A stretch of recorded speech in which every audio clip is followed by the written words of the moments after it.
Narayan Hari. Hello students. Students, the topic of today class is mansabdari system of the Mughal empire. आज हम लोग mansabdari system को discuss करेंगे and what are the sub topics which we have to discuss in this class. That is first of all we will discuss the meaning.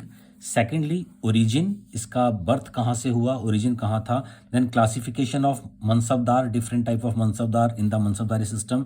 Then we will discuss the features of mansabdari system, its merits and then demerits. Okay students, so let's start from the meaning of the mansabdari system. देखिए students, mansabdari जो है that is an Arabic language word. ये Arabic language का एक word है जिसका मतलब होता है रैंक और पोजीशन. और ये जो एक सिस्टम था, it was a system by which Mughal emperor would give rank to it's officials. तो मुगल एम्परर को अपने ऑफिशियल्स को रैंक देनी होती थी, high rank, lower rank, medium ranks. तो वो रैंक को कैसे देते थे? Just take the example, you people are preparing for UPSC. तो यूपीएससी इज ए बॉडी, तो वो जो यूपीएससी जो बॉडी है उसको डिफरेंट लेवल पर ऑफिसर्स का अपॉइंटमेंट करना है. तो that's why they take an examination, और उस एग्जामिनेशन के थ्रू वो आईएएस, आईएफएस, आईपीएस और डिफरेंट ऑफिसर्स को सेलेक्ट करते हैं. तो दैट इज ए सिस्टम. तो इसी तरह से जैसे यूपीएससी ने एक सिस्टम मेंटेन किया है, मुगल एम्परर ने भी एक सिस्टम मेंटेन किया था अपने ऑफिशियल्स को अपॉइंट करने का, both in the civil and the military department. So that system was known as the mansabdari system. और इसमें जैसे भी हमने डिस्कस किया, सिविल और मिलिट्री डिपार्टमेंट दोनों में ये सिस्टम अप्लाई होता था. तो अब इसमें ऑफिशियल्स फ्रॉम सिविल से मिलिट्री में उनका ट्रांसफर भी हो सकता था, और transfer to military to civil and civil to military also. दोनों साइड इसका ट्रांसफर हो सकता था. वेरी सिंपल वर्ड्स में हम बोल सकते हैं, जितना ज़्यादा हाई मनसब होगा उतनी ही हाई रैंक होगी, और जितना लो मनसब होगा उतनी ही लो रैंक होगी. तो ये मनसब जो थे ये 10 से स्टार्ट होकर 10,000 तक और 12,000 तक भी ये मनसब चले जाते थे. और इवन जहांगीर और औरंगजेब के टाइम में ये और भी आगे तक चले गए हैं, और ज़्यादा मनसब भी वो दिए जाते थे. तो दैट वाज दैट.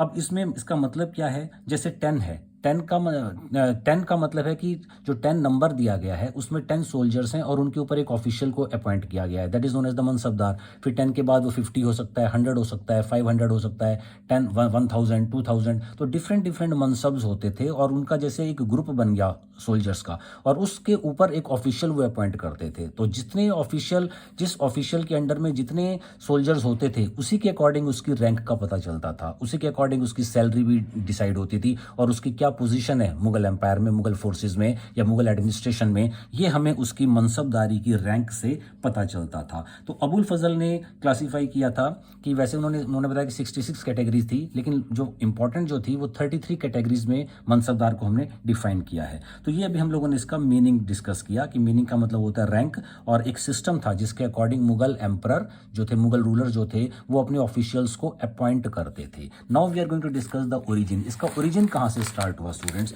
तो इसका जो ओरिजिन है स्टूडेंट्स, वो हमें सबसे पहले चंगेज खां के यहाँ से इसका पता चलता है. चंगेज खां जो मंगोल रूलर, तो उन्होंने अपनी आर्मी को ऑर्गेनाइज किया था डेसिमल सिस्टम के ऊपर. उन्होंने अपनी आर्मी को ऑर्गेनाइज किया था जिसमें यूनिट्स थी 10 to 1000. तो 10 to 10,000 यूनिट्स का मतलब होता है कि 10 सोल्जर्स के ऊपर एक ऑफिशियल अपॉइंट कर दिया तो वो एक मनसबदार बन गया, या 50 सोल्जर्स के ऊपर, या 100 सोल्जर्स के ऊपर, 200 सोल्जर्स के ऊपर, 500 सोल्जर्स के ऊपर जो एक ऑफिशियल हुआ, that is known as the उसको हम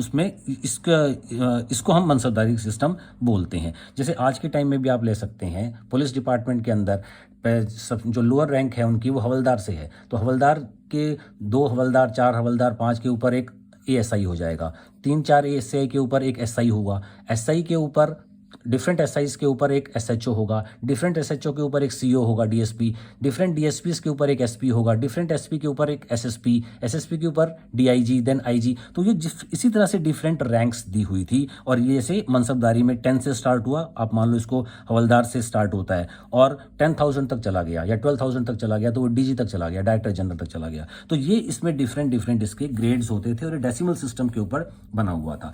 अब ये चंगेज खां से स्टार्ट हुआ, उसके बाद फिर ये बाबर और हुमायूं के टाइम में भी पहुंचा. तो बाबर और हुमायूं के टाइम में मनसबदारी सिस्टम में not much reforms could take place. और जब वहाँ पर रिफॉर्म्स नहीं हुए तो वहाँ पर जो रिजल्ट्स में क्या निकला, करप्शन ज़्यादा वहाँ पर फैल गया। क्यों?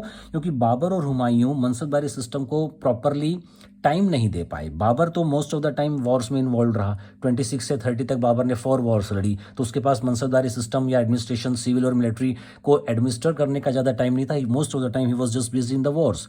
And same was the case of Humayun. Humayun को 15 साल तो कंट्री से बाहर ही रहा, वो एग्जाइल मिल गया उसको। तो ऐसे टाइम में और इन कंडीशंस में, सर्कमस्टांसिस में वो लोग मनसबदारी को प्रॉपरली फॉलो नहीं कर पाए और उसका रिजल्ट हुआ इसके अंदर करप्शन आ गया। करप्शन क्यों हुआ?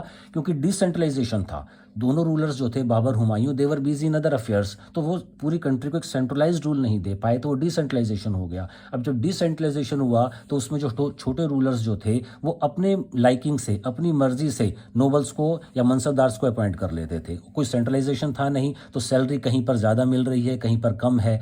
सोल्जर्स के बीच में, मनसबदार के बीच में, रूलर्स के बीच में कोई कोऑर्डिनेशन ही नहीं होता था। तो इस तरह से बिकॉज ऑफ दिस डिसेंट्रलाइजेशन वहाँ पर डिफरेंट तरह की प्रॉब्लम्स आने लग गई। और जब अकबर का जब टाइम हम लोग देखते हैं शुरू होता है, तो अकबर के टाइम में इन 1558 जब अकबर का टाइम स्टार्ट हुआ तो उसमें अतका खां एक नोबल थे जिनको जागीर दे दी गई 1 करोड़ की। उस टाइम 1 करोड़ की जागीर उनको दी गई, तो उस टाइम 1 करोड़ की क्या वैल्यू थी? तो इसका मतलब ये था कि जो रूलर्स थे अपनी मन मर्जी से किसी नोबल को ज़्यादा सैलरी दे रहे हैं, ज़्यादा जागीर दे रहे हैं, तो और उसमें कोई सिमिलैरिटी और यूनिफॉर्मिटी नहीं थी। अब सिमिलैरिटी और यूनिफॉर्मिटी जब नहीं होगी तो उसके अंदर डेफिनेटली कहीं ना कहीं प्रॉब्लम्स क्रिएट हो जाएंगी, डिससेटिस्फेक्शन आ जाएगा। डिससेटिस्फेक्शन आएगा तो रिजल्ट नहीं आएगा, तो इस वजह से वहाँ पर करप्शन फैल गया।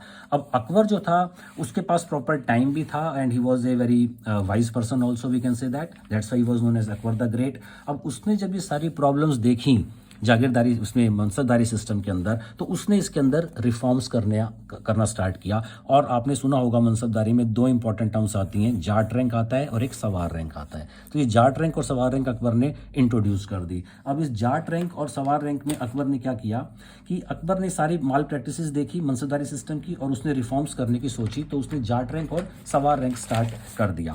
अब जाट रैंक और सवार रैंक में क्या था? जाट जो था that was the personal rank होती थी, पर्सनल रैंक ऑफ मनसबदार। और सवार रैंक का मतलब होता था कि उस मनसबदार को कितने कैवलरी, कितने हॉर्सेज और उसमें सवार कितने अपॉइंट करने हैं। तो ये सब डेजिग्नेटेड होता था। जितना जिसका मनसब है उसी के अकॉर्डिंग उसकी सैलरी होती थी, उसकी पोजीशन होती थी और उसको सोल्जर्स अपॉइंट करने होते थे। और उसी के और सवार में उसको कैवलरी, घुड़सवार अपॉइंट करने होते थे। तो ये अकबर ने स्टार्ट कर दिया था जाट का। जाट जो पर्सनल रैंक होती थी और सवार का मतलब होता था कि how much actual number of horses the mansabdar were required to maintain, that was their sawar rank. मतलब इसमें घुड़सवार आएंगे और इसमें पैदल सैनिक आते थे, जाट रैंक एंड सवार रैंक। तो अब इसमें जाट रैंक और सवार रैंक में अकबर ने इसको 3 पार्ट में क्लासीफाई किया था। जैसे first grade of mansabdar, second grade of mansabdar and third grade of mansabdar. जो फर्स्ट ग्रेड ऑफ मनसबदार होते थे उसमें जाट रैंक और सवार रैंक दोनों की इक्वल होती थी। अगर 500 जाट रैंक्स है, जाट रैंक मतलब 500 सोल्जर्स हैं, किसी मनसबदार के अंडर में 5000 सोल्जर्स हैं, तो 5000 ही सवार होंगे, तो वो इक्वल हो गया दोनों, तो वो फर्स्ट रैंक होती थी। सेकंड रैंक वो होती थी जिसमें जाट रैंक और सवार रैंक में सवार रैंक जो होगा वो मोर देन हाफ होगा। जैसे मान लो अगर 5000 हमने रख लिया इज इक्वल टू 5000, ये हो गया आपका फर्स्ट ग्रेड। सेकंड ग्रेड जो आएगा उसमें 5000 तो जाट हो जाएगा, लेकिन जो सवार है वो 3000 हो जाएगा, मतलब हाफ से ज़्यादा, वो सेकंड ग्रेड हो गया।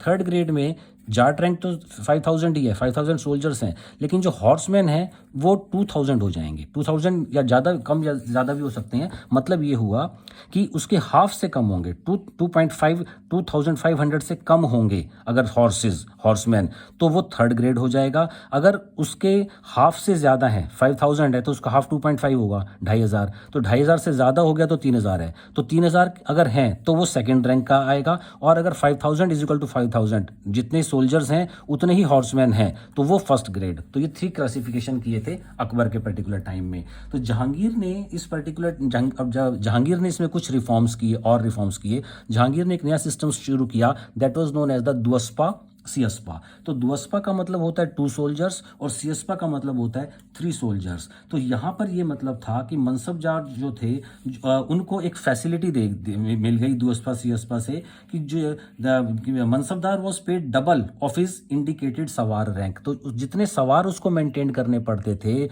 दुअस्पा सियस्पा में उसको पेमेंट उसमें उसकी डबल होती थी। जितने उसको सवार अपॉइंट करने होते थे, mansabdar was paid double of his indicated sawar rank. तो that was known as the duaspa sihaspa. अब शाहजहां के टाइम में मंथली सैलरी स्टार्ट हो गई, इनको मंथली सैलरी स्टार्ट कर दी शाहजहां के टाइम में, जिसमें 4 मंथ्स में कम से कम उनको सैलरी जरूर मिल जाती थी। 4 और 8 मंथ्स का टाइम होता था और उसमें उनको सैलरीज मिलती थी। औरंगजेब के पर्टिकुलर टाइम में हिंदू मनसबदार जो थे वो सबसे ज़्यादा नंबर में थे और हाईएस्ट नंबर ऑफ जागीर भी औरंगजेब ने प्रोवाइड कराई है। अब सबसे ज़्यादा जागीर जो थी मनसबदारी सिस्टम में वो औरंगजेब ने ही दी। तो जो औरंगजेब ने जो जागीर सबसे ज़्यादा दी हैं तो उसमें कुछ उसके रिजल्ट्स भी रहे। रिजल्ट्स में ऐसा रहा कि जब इसने सबसे ज़्यादा जागीर दी तो जब जागीर दी जाती थी तो उससे पहले उसको उसमें एक एस्टिमेट कर लेते थे कि यहाँ से हमें कितना रिवेन्यू कलेक्ट हम कर सकते हैं, उसके बाद जागीर दी जाती थी। मान लीजिए 1000 या 2000 या 5000 का उन्होंने एस्टिमेट लगा लिया कि इतने रुपीज़ की जागीर से यहाँ से हमें रिवेन्यू कलेक्ट हो जाएगा। तो अब एक तो एस्टिमेटेड हुआ और एक होता था एक्चुअल, जो जितना एक्सपेक्ट आपने किया, स्टूडेंट ने एक्सपेक्ट तो किया कि मुझे 80% मार्क्स मिलेंगे, लेकिन आ गए 60%। तो जो एक्सपेक्ट किया जागीर से और जो एक्चुअल आ रहा है उसके बीच में डिफरेंस बढ़ता चला गया, क्योंकि औरंगजेब ने बहुत ज़्यादा जागीर जो थी वो डोनेट कर दी थी। अब जागीर इतनी ज़्यादा दे दी कि ज़मीनी कम पड़ गई। तो ज़मीन कम पड़ गई तो एस्टिमेटेड जो वो लोग करते थे कितना मुझे इस जागीर से रेवेन्यू कलेक्ट हो जाएगा, होता उससे कम था। तो इस वजह से that also become a major cause of the downfall of the Mughal empire also, जिसमें उनका इकोनॉमिक डिटेरियोरेशन हुआ, इकोनॉमी उनकी कहीं ना कहीं लड़खड़ा गई। तो इसमें मनसबदारी सिस्टम भी एक उसमें एक उसका कॉज था। Now we are going to discuss the important features of the mansabdari system. तो इसमें first important feature is there was no difference between civil and the military department. जैसे कि हम लोगों ने बोला है कि सिविल और मिलिट्री में इसमें कोई डिफरेंस नहीं था। Even Raja Birbal and Todarmal वो भी सोल्जर्स थे और आर्मी में वो वॉर करने भी जाते थे। तो सिविल ऑफिसर्स का आज के टाइम में तो हम देखते हैं civil department and military department are completely different. Military life एक अलग लाइफ होती है, उनका एरिया जोन सब डिफरेंट होता है। लेकिन यहाँ पर इस पर्टिकुलर टाइम में सिविल और मिलिट्री डिपार्टमेंट में there was no difference and officials, civil officials could be transferred into the military and military officials could be departed into the civil also. So there was no difference between the civil and the military department. Besides this, इसमें cash में payment होती थी, जो salary जो थी वो paid in cash होता था। एम्परर जो थे, it was the emperor who could appoint the mansabdar, who could promote, जो उनको प्रमोट भी कर सकते थे, उसमें उनकी हाई रैंक में ले जा सकते थे या उनको डिपोज भी कर सकते थे। तो ये जो राइट्स थे पूरे एम्परर के पास थे। ऑफिशियल्स में जब हम देखते हैं तो जो मनसबदार जो बिलो 500 रैंक जिनकी होती थी, जिनके पास 500 से कम सोल्जर्स हैं, बिलो 500 जो थे उनको मनसबदार बोला जाता था। 500 से 2500 तक जो होते थे उनको अमीर बोला जाता था और 2005 से अबव वाले को अमीर आजम बोला जाता था। अब इसके बाद एक इंपॉर्टेंट फीचर इसका ये है कि नॉट हेरिडिटरी सिस्टम। ये हेरिडिटरी सिस्टम नहीं था। The jagirs were not transferred from father to son after the death of the father. The jagirs were not the mansabs were not transferred from father to the son, so it was not the hereditary system. अब ये hereditary system नहीं था। अब हमें इसका मतलब हुआ कि after the death of the ruler और after the death of the noble the jagir would be confiscated. जो मनसब जो है वो कन्फिस्केट कर लिया जाएगा बाय द स्टेट, स्टेट उसको वापस ले लेता था। अब इसकी मेरिट जो हम डिस्कस करते हैं, emperor could get big army. Emperor को इसमें सबसे बड़ी मेरिट मनसबदारी सिस्टम की ये थी कि इसमें जो एम्परर था उसको एक बहुत बड़ी फौज मिल जाती थी, क्योंकि एम्परर मनसबदार को अपॉइंट करता था और मनसबदार आगे अपने नोबल्स को जो अपॉइंट करते थे वो 10 से लेकर 10,000 से ज़्यादा तक हो सकते थे। तो डिफरेंट मनसबदार्स थे और हर मनसबदार अपनी अपनी आर्मी मेंटेन करता था। तो दैट्स वाई वो आर्मी किंग को मिल जाती थी at the time of the war. तो ये इसका एक बड़ा फायदा ये था कि किंग को आर्मी मिल जाती थी at the time of the war. Second was no exploitation of the poor farmer. इसमें पुअर फार्मर्स का एक्सप्लॉयटेशन नहीं हो रहा, क्योंकि हमने डिस्कस किया था कि जो मनसबदार थे उनको सैलरी पेड हो रही थी, उनको सैलरी जो थी उनको कैश पेमेंट करते थे। अब वो कैश पेमेंट जब हो रहा है तो इसका मतलब they were not suppose to take revenue from the farmers और द लेबर क्लास। अब फार्मर्स से और लेबर क्लास से वो रेवेन्यू कलेक्ट नहीं करेंगे। रेवेन्यू कलेक्ट नहीं करेंगे तो डायरेक्ट सीधा सा मतलब है कि उनका एक्सप्लॉयटेशन नहीं होगा, उनका शोषण नहीं होगा, क्योंकि शोषण तभी करते थे जब उनसे रेवेन्यू कलेक्ट करते थे। तो in second merit was that there was no exploitation of the poor farmers. The third is that mansabdar were always loyal to the king, क्योंकि मनसबदार को पता है कि मनसबदार की अपॉइंटमेंट भी किंग ही करेगा और उसको प्रमोट भी किंग करेगा, और किंग अगर खुश नहीं है मनसबदार से तो उसको डिपोज भी कर सकता है, उसको उसके पद से हटा भी सकता है. So these were the important merits of the mansabdari system. Now we are going to discuss the demerits of the mansabdari system. तो डिमेरिट्स सबसे पहले स्टूडेंट्स ये आता है कि actual number of soldiers were less than the required. तो अब हर